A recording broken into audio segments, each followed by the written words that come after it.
Assalamualaikum warahmatullahi wabarakatuh. Bismillahirrahmanirrahim.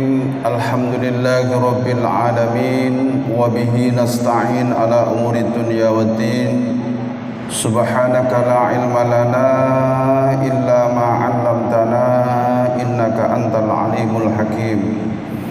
Rabbi shrah li sadri wa yassir li amri wahlul 'uqdatam min lisani yafqahu qawli, amma ba'du.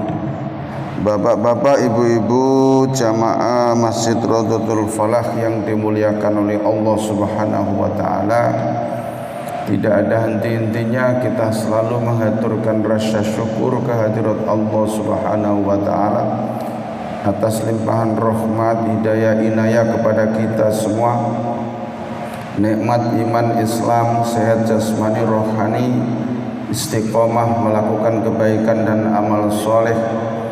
Mudah-mudahan amal ibadah kita semua, baik yang wajib maupun yang sunnah, diterima oleh Allah Subhanahu wa ta'ala. Dan mudah-mudahan kita tetap diparingi saged istiqomah melakukan kebaikan-kebaikan dan amal soleh. Bapak Ibu yang dimuliakan oleh Allah, kita sekarang masuk pada ayat 185. Masih surat Ali Imran ayat 185. Mari kita kaji bersama-sama dengan niat yang ikhlas thalabul ilmi. Mudah-mudahan ayat-ayat yang kita kaji menjadi tambahan ilmu bagi kita semuanya. Ala hadini ya as-salihah al-fatihah. A'udzu billahi minasyaitonir rajim. Bismillahirrahmanirrahim. Alhamdulillahirabbil alamin arrahmanir rahim maliki yaumiddin. Iyyaka na'budu wa iyyaka nasta'in. Ihdinas siratal mustaqim. Siratal ladzina an'amta 'alaihim ghairil maghdubi 'alaihim waladdallin. Amin. Bismillahirrahmanirrahim. Kullu nafsin, tiap-tiap jiwa yang bernyawa, dha'iqatul mauti, itu merasakan mati atau mengalami mati. Kullu nafsin, tiap-tiap jiwa yang bernyawa, kabeh makhluk yang bernyawa di muka bumi ini, dha'iqatul mauti, merasakan mati. Wa innama tuwaffawna, dan sesungguhnya hanyalah akan kami cukupkan, kata Allah, ujurakum, balasan pahala kalian, yaumal qiyamati, pada hari kiamat. Faman, maka barang siapa yang zuhziha, dijauhkan, anin nari, dari api neraka, wa udkhila, dan dimasukkan, al jannata, ke surga, faqad faza, maka sungguh benar-benar dia itu orang yang beruntung. Wa mal hayatud dunya, dan tidaklah kehidupan dunia itu illa mata'ul ghurur, kecuali kesenangan yang menipu. Wa mal hayatud dunya, dan tidaklah kehidupan dunia itu illa mata'ul ghurur, kecuali kesenangan yang menipu. Mari kita cermati ayat ini. Penggalan pertama, kullu nafsin dha'iqatul maut, setiap jiwa yang bernyawa mengalami mati. Kata dha'iqah, nah di sini Pak, kata dha'iqah iku nek makna Jawane iku ngincipi. Ngincipi. Kata ngincipi itu kan berarti gak akeh. Ibu-ibu nek masak ngoten niku lho nggih. Kurang asin, mbok kurang apa kurang pedes kan mesti diincipi. Lah kalimat ngincipi itu ya mesti didik, Pak. Itu namanya dha'iqah, ngincipi. Nah, engko nek wis krasa pas terus diterusno, terus digawe mangan akeh. Jadi artinya apa? Kematian itu adalah akhir dari kehidupan dunia dan awal dari kehidupan akhirat. Kematian itu adalah akhir dari kehidupan dunia dan awal dari kehidupan akhirat. Nah, dha'iqatul maut, ngincipi mati, maksudnya apa? Ketika orang itu dimatikan oleh Allah, maka balasan pahala itu balasan pahala itu dirasakan sedikit oleh Allah oleh orang yang meninggal tadi. Ya. Jadi cara kenikmatan iku gurung dikekno kabeh. Gek diincipno ngono, Pak. Nah, gitu loh. Gek diincipno tadi itu. Nah, kapan dikekno kabeh? Wa innama tuwaffawna ujurakum yaumal qiyamah. Mene dina kiamat balasanmu tak kekno kabeh. Nah, di situ. Nah, berarti kalau orang itu meninggal dalam keadaan husnul khotimah, maka kenikmatannya sudah diberikan sedikit oleh Allah ketika di alam kubur, diincipno. Makanya orang itu kalau ketika husnul khotimah, terus ketika mau dicabut nyawanya karena diperlihatkan amalnya yang nanti akan ditempati di akhirat itu, diperlihatkan pertamanan surga, maka dia tersenyum. Padahal kayak diincipno titik tok. Gitu nggih. Jadi pertamanan surga, kenikmatan dunia, ketentuannya cuma ada dua. Ya. Di neraka atau di surga nanti. Cuma dua itu aja. Jadi wis gak ono dipilih meneh, cuma dua itu. Makanya kalimat berikutnya itu faman zuhziha anin nar, maka barang siapa yang dijauhkan oleh Allah dari api neraka, wa udkhilal jannah, ya, dan dimasukkan surga nanti itu, faqad faza, iku lho wong sing bejo temenan uripe. Faza itu bisa diartikan sukses. Ya. Faza itu bisa diartikan sukses. Ya. Makanya ukuran orang sukses menurut kebanyakan orang, menurut definisi kebanyakan orang dengan definisinya Allah itu berbeda, Pak. Mungkin orang mengatakan definisi orang yang sukses adalah orang yang banyak duit, orang yang banyak usahanya, orang yang tinggi pangkatnya, orang yang tinggi ilmunya, mungkin seperti itu.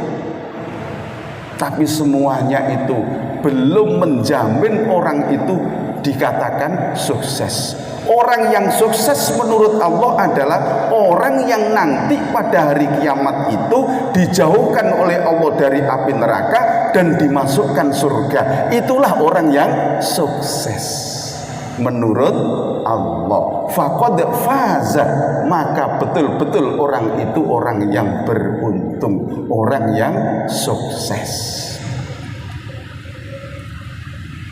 Kemudian penggalan terakhir, wa mal hayatud dunya illa mataul ghurur. Hei menungso tak kandhani bahwa kehidupan dunia itu adalah kenikmatan yang menipu. Allah lho niki sing ngendikan, sing dawuh niki Allah, bahwa kenikmatan dunia itu adalah sifatnya menipu. Semuanya barang dunia itu adalah tidak ada yang kekal. Semuanya itu pasti berubah, semuanya itu pasti berakhir. Terus Pak ya? Coba monggo ditingali sareng-sareng. kula jenengan dhisik waktu seumur 15 tahun, 20 tahun, 20 tahun sek Joko. Ya apa jenengan? Gede dhuwur gagah. Lak ngoten sih. Ayo saiki sampean ngoco. Saniki jenengan ngadeg nek ngarepe kaca. Jenengan tingali. Rambut wis mulai putih. Lak ngoten nggih. Untu wis mulai pamitan. Pendengaran sudah mulai berkurang. Leres nggih? Wis kacamataan, gak pakai kacamata gak iso. Semuanya kenikmatan dunia itu sifatnya adalah menipu. Ngoten lho nggih. Ya, sifatnya adalah menipu. Ya.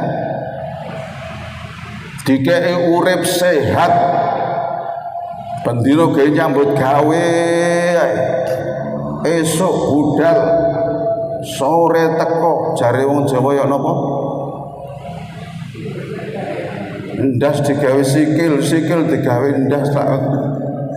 Jare wong Jawa iku wis gak ero rino, gak ero esuk, gak ero awan, gak ero bengi, terus saya mikir dunya. Ternyata ajal tiba. Apa yang dibawa? Ternyata bukan mobil mewahnya yang dibawa. Ternyata bukan rumah yang dibangun sing makrum-makrum itu, bukan baju yang mengkilat yang mahal dibeli. Ternyata ketika ajal sudah tiba, hanya kain kafanlah yang dibawa oleh dia. Apa tidak menipu dunia? Nah itulah, ya, itulah dunia.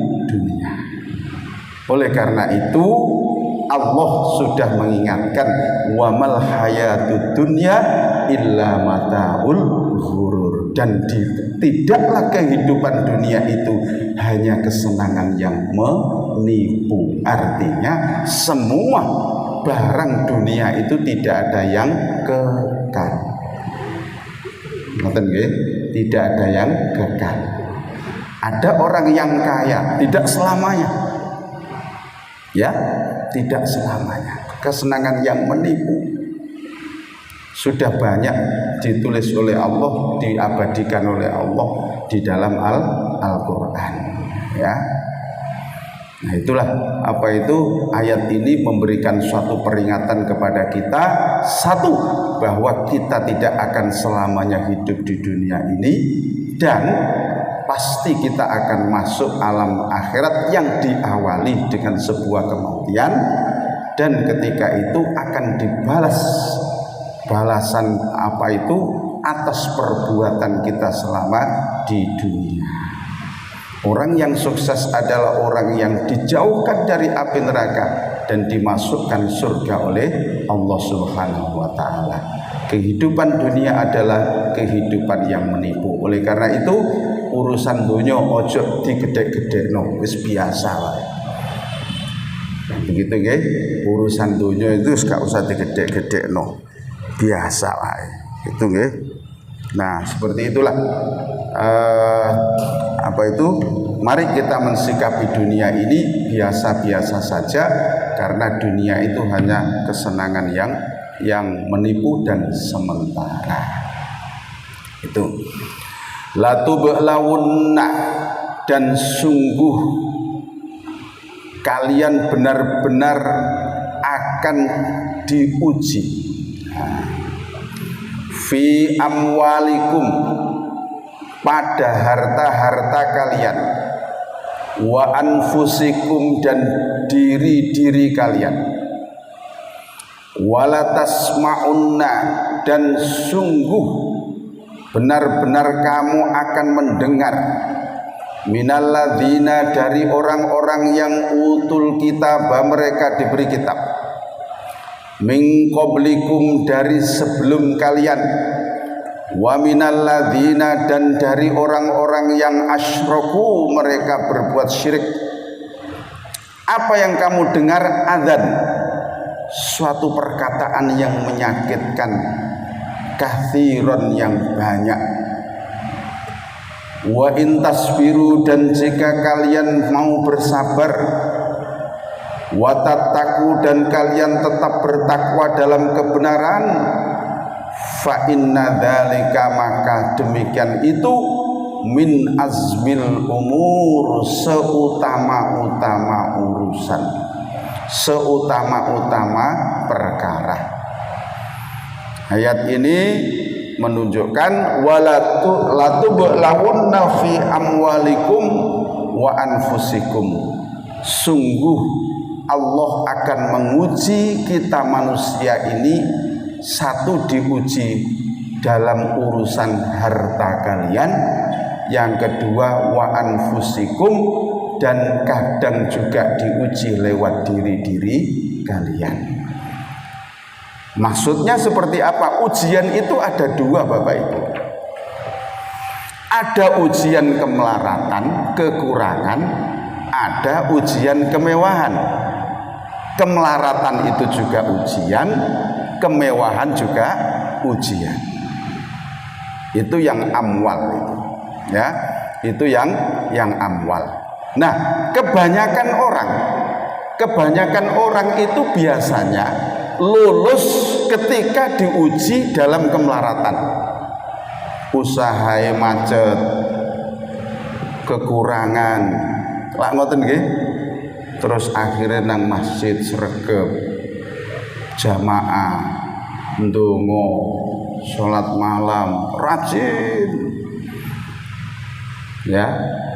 Tapi ketika orang itu diuji dengan kemewahan, banyak orang gagal, Pak. Banyak orang gagal ketika diuji dalam kemewahan itu. Usahanya maju, jamaah wis gak iso komplit maneh. Soale ngurus pelanggane tambah akeh. Lho lha ngoten to. Ya.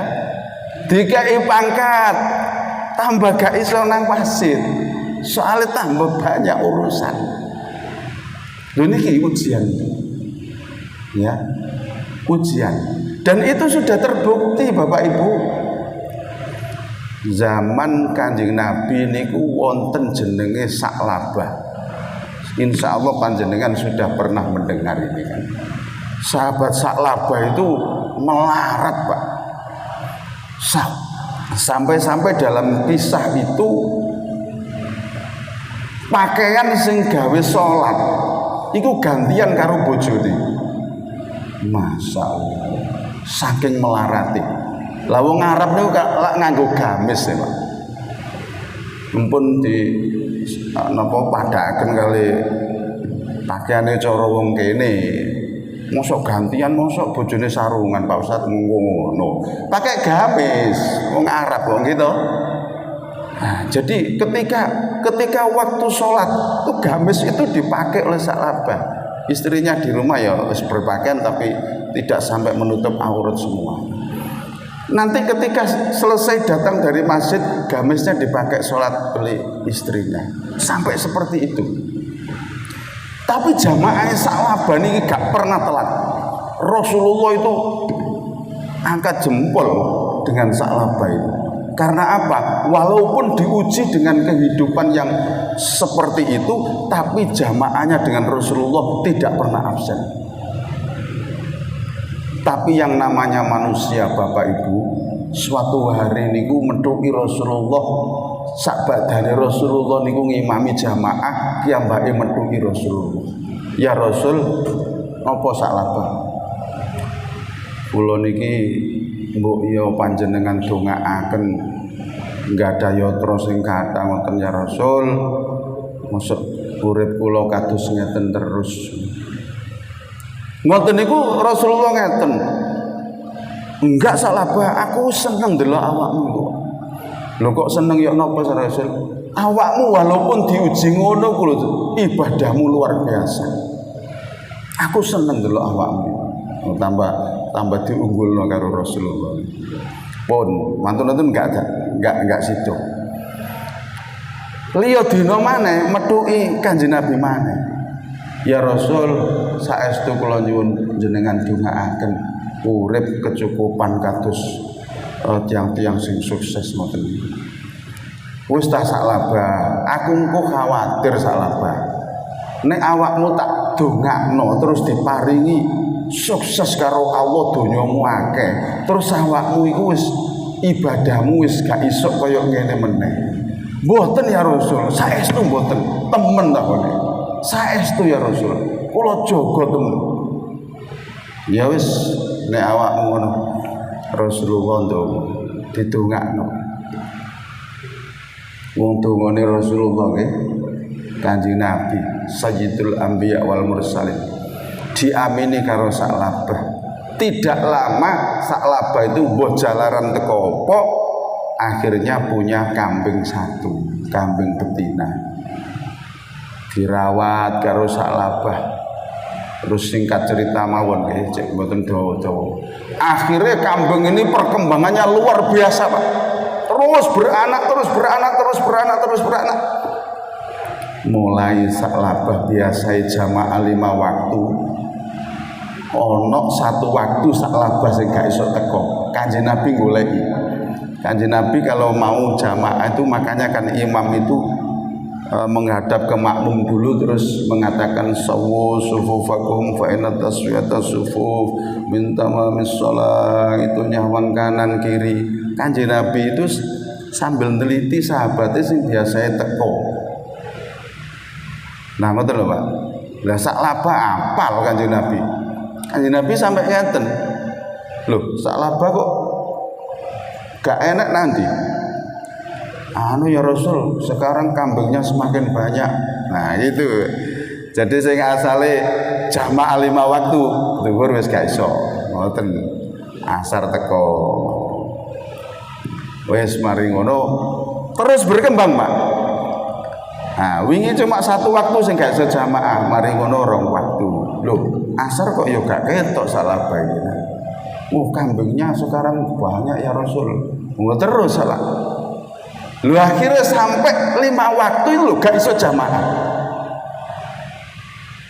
Mergo napa? Ngurus kambing-kambingnya karena semakin banyak. Lah disitulah akhirnya saklabah itu mendapat peringatan dari Allah. Nah contohnya ngoten niku Pak.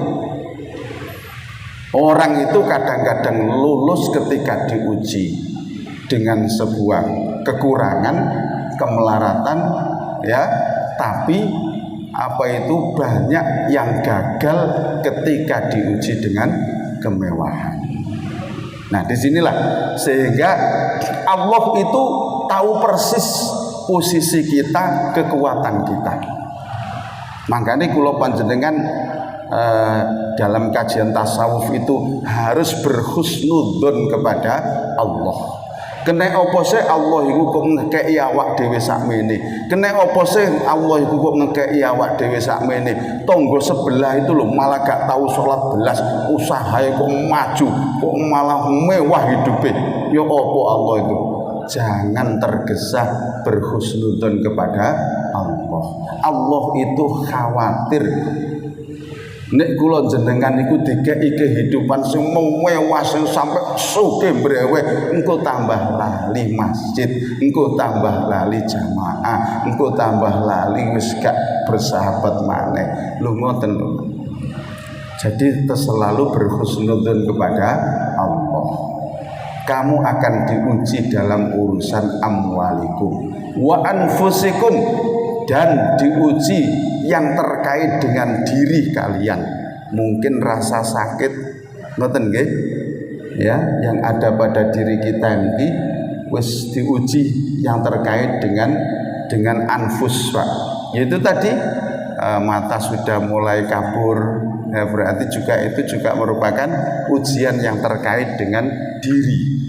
Ngoten nggih, lungguh suwe ya wis gak patek kuat. Boyok ya wis linu kabeh. Ujian nih Pak nggih. Wa anfusikum, cuma ujiannya pada diri kita. Nah gitu. Jadi ada latubulawunna, sungguh akan diuji fi amwalikum wa anfusikum. Nah begitu. Tapi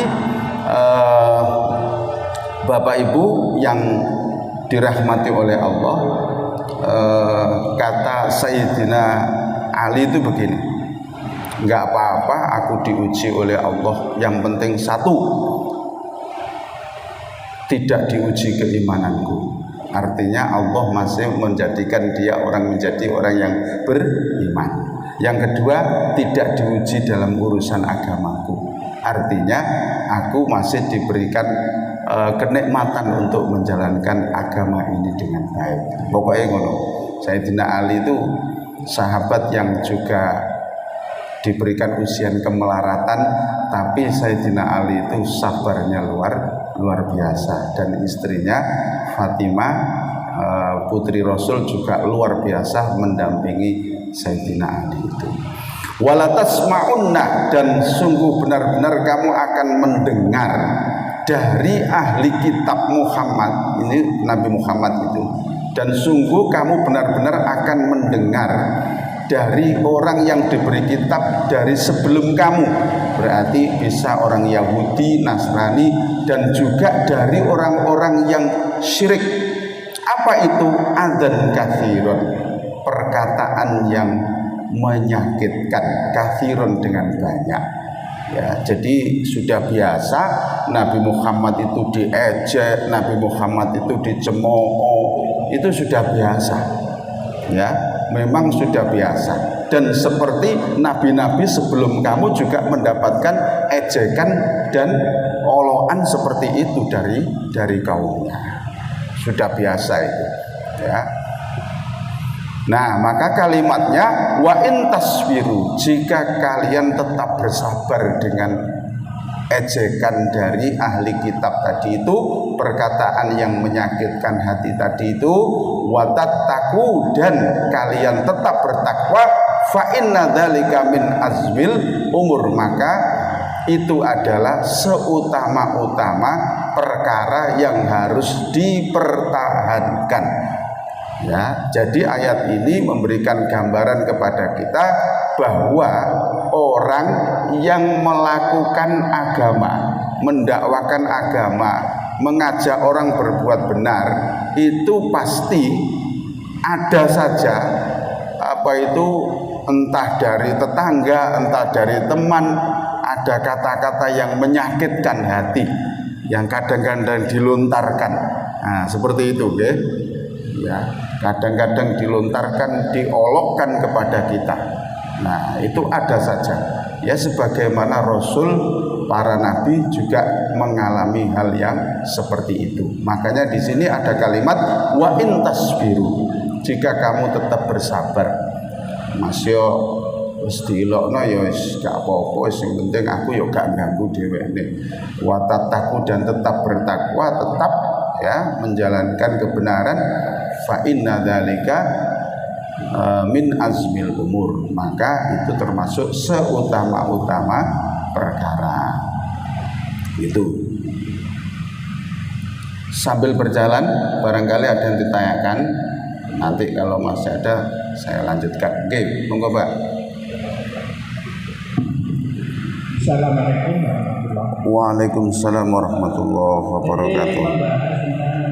Semua yang itu mengalami dan mencicipi mati. Okay. Nah, manusia yang cerdas katanya ya itu yang selalu ingat mati. Nah, ingat mati itu bagaimana kan sikap kita? Artinya dengan adanya kematian takut atau kita berani mati atau ingin mati? Nah, bagaimana sikap yang baik sesuai dengan Rasul menghadapi maut? Karena kita sementara masih hidup ini kan ada yang takut mati kalau kaya, tapi ada yang miskin dan mungkin terus mati aja di mati. Nah, bagaimana sikap yang benar menurut tuntunan Rasulullah SAW? Terima kasih, ini yang saya tanyakan. Assalamualaikum warahmatullahi wabarakatuh. Waalaikumsalam warahmatullahi wabarakatuh. Terima kasih Pak. Dalam suatu hadis disebutkan kafa bil mauti wa'idun, cukuplah kematian itu menjadi nasihat bagi kalian. Hadisnya singkat, kafa bil mauti wa'idun, cukuplah kematian itu menjadi nasihat kamu. Artinya apa? Mati itu pasti ya. Cuma kapan kita kan tidak tahu. Kapan kita tidak tahu. Nah, ada lagi hadis yang mengatakan orang yang cerdas itu adalah orang yang selalu mengingat kepada kematian dan dia memperbanyak bekal untuk kematian itu. Itu orang yang cerdas. Lalu kita seperti apa? Kita memang harus selalu ingat mati, tapi jangan selalu sedih karena kematian itu. Begitu. Mati itu pasti, Pak, tapi kita jangan selalu sedih. Apa itu dengan kematian? Tidak ada gunanya. Tidak ada gunanya kita sedih dengan kematian. Wong jenengan sedih yo mati, gak sedih yo mati. Nah, yang penting bagaimana untuk mensikapi? Yang penting kita selalu siap siaga untuk mencari bekal yang sebanyak-banyaknya. Sewaktu-waktu ajal kita datang, kita sudah siap. Jadi begitu sikap kita itu, Pak. Sikap kita itu begitu. Ya, jadi yang penting itu jangan larut dalam kesedihan mengingat mati tadi, sehingga gak semangat nyambut gawe, gak semangat apa yo, akhirnya wis eling mati. Ndak begitu maksudnya.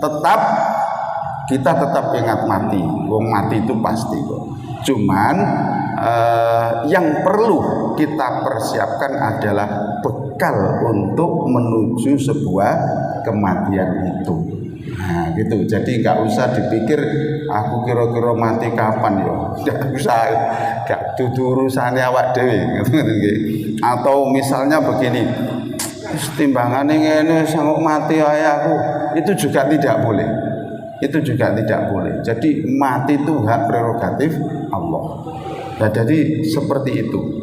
Ya, jadi bekalnya yang harus kita persiapkan. Ngoten bae. Nggih, monggo Pak. Mari. Assalamualaikum warahmatullahi wabarakatuh. Waalaikumsalam warahmatullahi Tadi Pak Ustaz bilang kalau orang meninggal tersenyum, kata tersenyum. Oh. Nah, berarti icip surga ya. Okay. Berarti orang itu sudah tahu surga. Nggih. Sudah tahu surga. Oh, terima kasih. Jadi begini Pak, maksudnya itu amal kebaikannya tadi itu sudah diincipno, nah, gitu loh Pak. Iki loh sing bakal mbok rasakno kok. Itu diberikan sudah ketika di alam kubur itu. Nah nanti semuanya total seluruhnya ketika di akhirat. Ngoten. Itu nggih. Monggo ibu-ibu barangkali ada yang ditanyakan Bu. Monggo. Dalam nggih. Dari Facebook. Nggih. Was. Nggih. Nggih. Monggo Pak Yasin.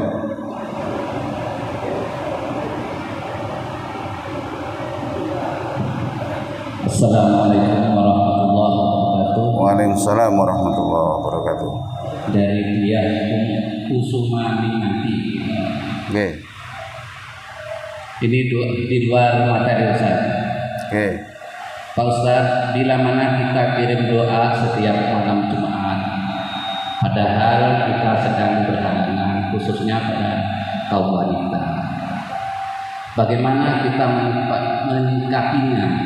Harus berhenti atau bagaimana? Apa ada cara lainnya? Terima kasih Ustaz. Okay. Assalamualaikum warahmatullahi wabarakatuh. Waalaikumsalam warahmatullahi wabarakatuh. Oke, bagaimana kalau kita biasanya mungkin malam Jumat begitu nggih, kirim doa. Itu nggih, kirim doa. Bagaimana bagi kita yang berhalangan, ini kan kaum ibu nih. Nah, maka ketika bacaan-bacaan yang terkait dengan ayat Al-Quran, dia tidak usah ikut. Gitu nggih. Ketika bacaan-bacaan yang terkait dengan ayat-ayat Al-Quran, tidak usah ikut. Kan biasanya kayak yasinan bareng tentu lho, nggih. Kan maca surat Al-Falaq, An-Nas kan begitu nggih. Al-Ikhlas ya. Yang terkait dengan ayat-ayat Al-Qur'an tidak usah ikut, tapi yang terkait dengan selain itu silakan. Karena itu kan tidak hanya membaca Al-Qur'an kan, ada kalimat la ilaha illallah, la ilaha illallah, la ilaha illallah. Kan begitu kan? Astagfirullahaladzim, astagfirullahaladzim. Pokoknya selain Al-Quran silakan diikuti. Tapi untuk bacaan-bacaan yang ada ayat Al-Qurannya tidak usah ikut karena dia adalah berhalangan. Insya Allah ngoten. Ya, itu nggih jawaban dari kami. Itu nggih. Ada lagi?